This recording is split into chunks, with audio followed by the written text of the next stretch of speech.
Hello ಕ್ರಾಂತಿ. Hello Kaveri, ನೀನಾ? ನನ್ನ ಎರಡು ಕಣ್ಣುಗಳು ಈ ಜನರ ಮಧ್ಯೆ ನಿನ್ನನ್ನೇ ಹುಡುಕಾಡುತ್ತಿದ್ದವು. ಇಂದು ಕುಸ್ತಿಯಲ್ಲಿ ನಿಮ್ಮ ಶೌರ್ಯ ಸಾಹಸವನ್ನ ಕಂಡು ನನಗೆ ಬಹಳ ಬಹಳ ಖುಷಿ ಆಯಿತು.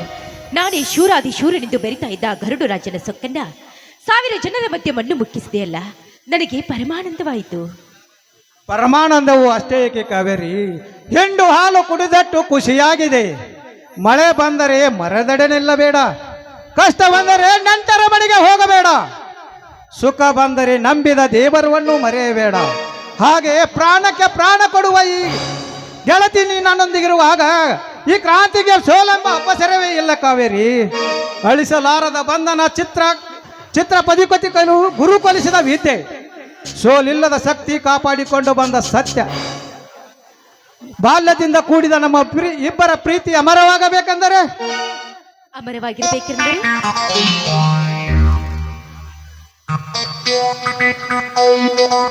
ಈ ಸುಂದರವಾದ ಸಮಯದಲ್ಲಿ ನಾನೊಂದು ನಿನಗನ್ನು ಕಾಣಿಕೆಯನ್ನು ಕೊಡುವೆ. ಹೌದಾ? ಅದೇನಂತ ತೋರಿಸಿ ನೋಡೋಣ. ಹಾಗಾದರೆ ಕಣ್ಣು ಮುಚ್ಚು.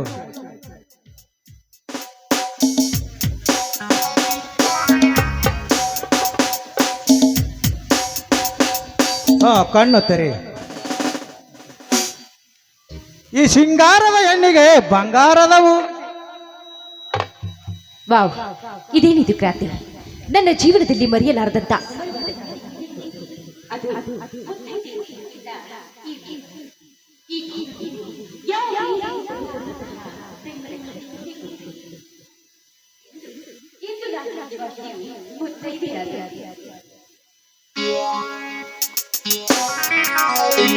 ನಿಜ ಕಾವೇರಿ, ಮುತ್ತೈದಿ ಅಂದರೆ 5 ಮುತ್ತುಗಳು ಹೊತ್ತವಳೇ ಮುತ್ತೈದಿ.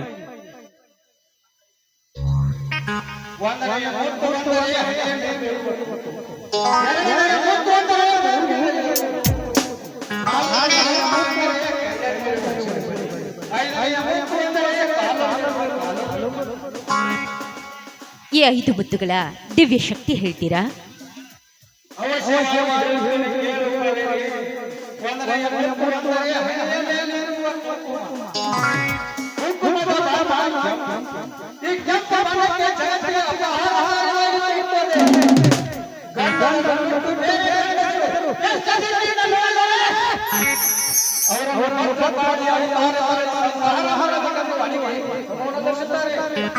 ಎರಡನೆಯ ಮುತ್ತು. ಎರಡನೆಯ ಮುತ್ತು ಅಂದರೆ ಮೂಗಿನಲ್ಲಿರುವ ಮೂಗುತಿ. ಗಂಡನೇ ದೇವರು, ಗಂಡನೇ ಹೆಸರು, ಗಂಡನ ಉಸಿರಾಗಿ ಬೆರೆತುಕೊಂಡು ಹೋಗಬೇಕೆಂದು ಮೂಗಿಗೆ ಮೂಗುತಿಯನ್ನು ಧರಿಸುತ್ತಾರೆ.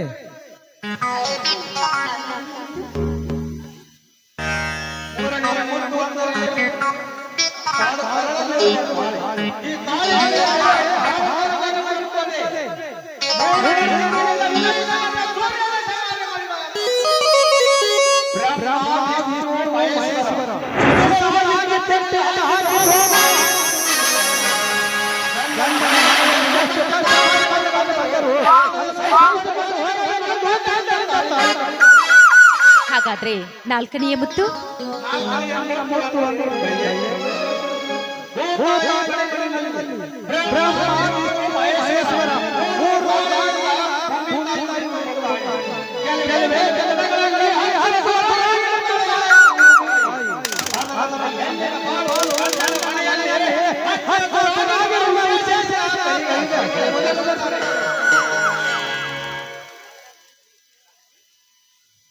ನಿಮ್ಮಷ್ಟು ತಿಳಿದವಳು ನಾನಲ್ಲ.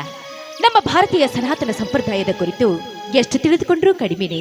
ಕ್ರಾಂತಿ, ಕ್ರೂರಿ ನನ್ನನ್ನು ರುದ್ರಯ್ಯನ ಬಂಧನದಿಂದ ನನ್ನನ್ನು ಬಹುಬೇಗನೆ ಬಿಡಿಸಿ ಎನ್ನುವುದೇ ನನ್ನ ಕೋರಿಕೆ. ನಿಮ್ಮ ಪ್ರೀತಿಯ ಪಲ್ಲಕ್ಕಿಯಲ್ಲಿ ಸದಾ ನಿಮ್ಮ ತೋಳ್ದಿಂಬಿನ ಮೇಲೆ ಮಲಗಿ ನಿದ್ರಿಸಬೇಕೆನ್ನೋದೇ ನನ್ನ ಆಸೆ. ಈ ನನ್ನ ಆಸೆಯನ್ನ ಯಾವಾಗ ಈಡೇರಿಸ್ತೀರಿ ಅಂತ ಕೇಳಬಹುದಾ?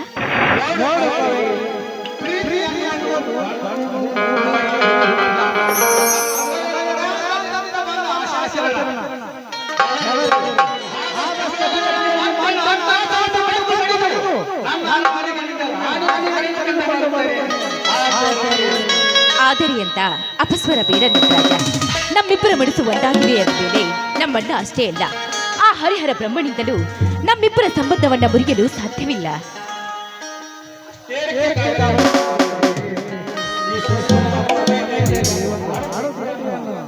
ಖಂಡಿತ